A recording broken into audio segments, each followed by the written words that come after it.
આકાશવાણી ભુજ સ્થાનિક સમાચાર વિરલ રાણા વાંચે છે.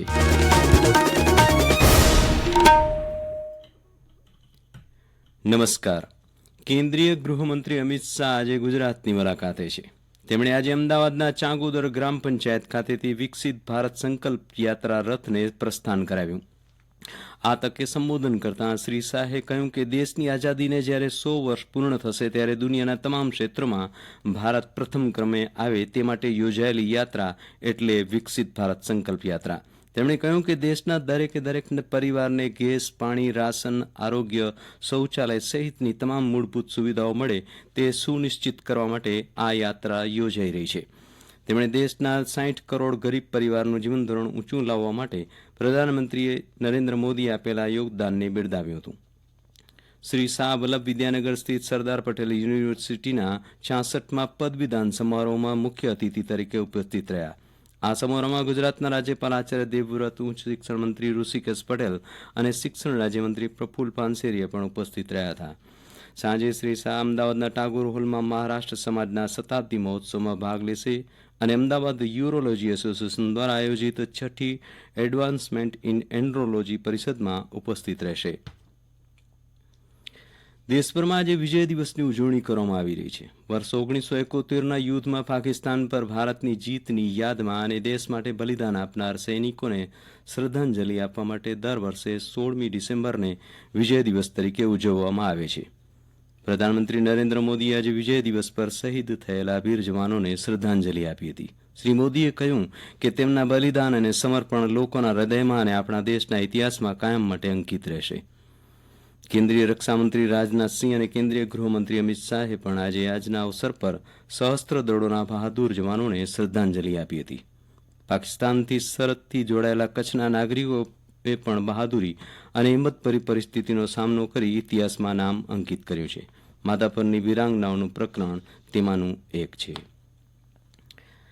કચ્છ જિલ્લામાં વિકસિત ભારત સંકલ્પ યાત્રાને વ્યાપક પ્રતિસાદ મળી રહ્યો છે. જે અંતર્ગત નારણપર ગામ ખાતે મહાનુભાવોની પ્રેરક ઉપસ્થિતિમાં વિકસિત ભારત સંકલ્પ યાત્રા કાર્યક્રમ યોજાયો હતો. આ કાર્યક્રમમાં ઉપસ્થિત મહેમાનોના હસ્તે સરકારની વિવિધ જનકલ્યાણકારી યોજનાઓના લાભાર્થીઓને લાભોનું વિતરણ કરવામાં આવ્યું હતું. ઉપરાંત મેરી કહાની મેરી જુબાની હેઠળ વિવિધ યોજનાના લાભાર્થીઓએ પોતાને મળેલા યોજનાકીય લાભો અંગે અનુભવ વર્ણવી સરકારશ્રીનો આભાર વ્યક્ત કર્યો હતો. કાર્યક્રમમાં ગ્રામજનોએ પ્રધાનમંત્રીનો લાઈવ સંદેશો નિહાળ્યો હતો.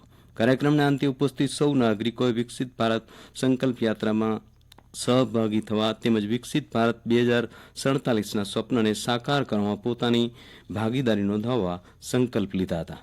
આ કાર્યક્રમમાં બહોળી સંખ્યામાં ગ્રામજનો ઉપસ્થિત રહ્યા હતા.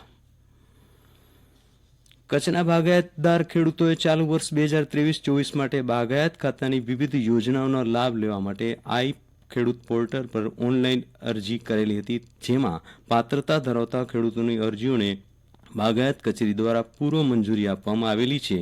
તો જે ખેડૂતોને અરજી માટે પૂર્વ મંજૂરી મળેલી છે તેમના સહાય કેસોના ખર્ચ બિલો સ્વીકારવાની અંતિમ તારીખ આગામી 31 ડિસેમ્બર હોય તમામ બાગાયત ખેડૂત મિત્રોએ જરૂરી અસલ બિલો સહિત સાધનિક કાગળો નાયબ બાગાયત નિયામક શ્રીની કચેરી, રૂમ નંબર 310, બીજો માળ, બહુમાળી ભવન, ભુજ, કચ્છના સરનામા આપવા નાયબ બાગાયત નિયામકની એક યાદીમાં જણાવાયું છે.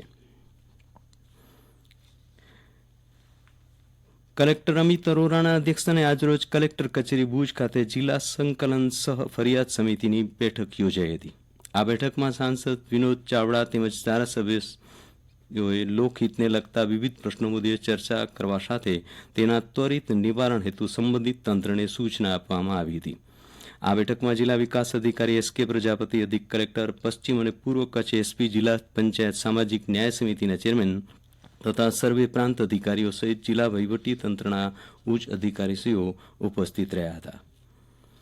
ગુજરાત માધ્યમિક અને ઉચ્ચતર માધ્યમિક શિક્ષણ બોર્ડ ગાંધીનગર દ્વારા લેવાતી Gujarat common entrance test GUJCET 2024ની પરીક્ષા તારીખમાં ફેરફાર કરવામાં આવ્યો છે. બોર્ડના જણાવ્યા અનુસાર 2 એપ્રિલ 2024ના યોજાનારી પરીક્ષા હવે 31 માર્ચ 2024ના રવિવારે યોજાશે. સીબીએસઈ બોર્ડ પરીક્ષાને કારણે આ ફેરફાર કરાયો હોવાની માહિતી આપવામાં આવી છે, જેની નોંધ લેવા આચાર્ય અને વિદ્યાર્થીઓને જણાવાયું છે. અને આ સાથે સ્થાનિક સમાચાર પૂરા થયા. નમસ્કાર.